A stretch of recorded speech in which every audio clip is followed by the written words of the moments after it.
It's like, to me, I consider this kind of a sinful way to treat and view a woman, because woman was not viewed this way in the Garden of Eden when she was with Adam. She was like an equal or something to him in some way, or counterpart, a helpmate. She wasn't this sexual thing to just produce babies and to sleep with, like, I don't know.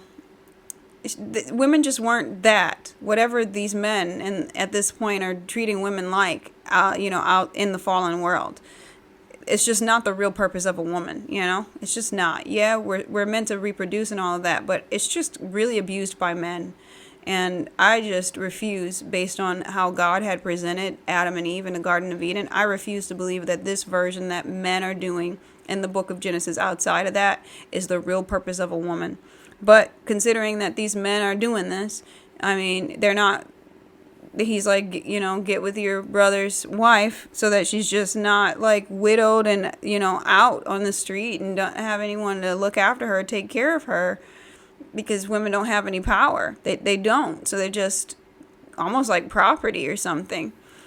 Anyway, he doesn't want to do it, this Onan second son.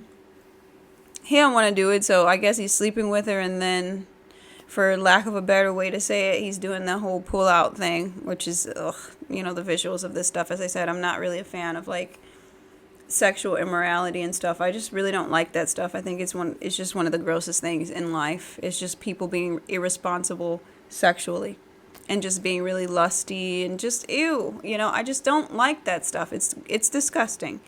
And apparently God don't like it either, because he took that son out too. So now all that's left is the youngest one, Sheila.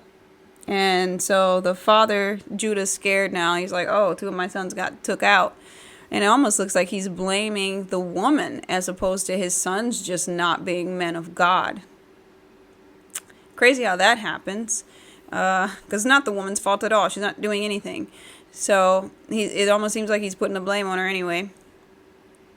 Says nothing about his own sons doing wrong. And now he's trying to protect the third son. He promises it to her. He reneges on that promise, obviously, because the child grows up and he's a man, and she still isn't with him. And so she just takes matters into her own hands. She's tired. I get it. She's a human being, man, and they're treating her like crap. She's had a really hard life, obviously. And nobody wants to be treated like property or some sexual object and stuff. Nobody wants that. Like, I don't care if you're a man or a woman. Nobody wants to be a thing.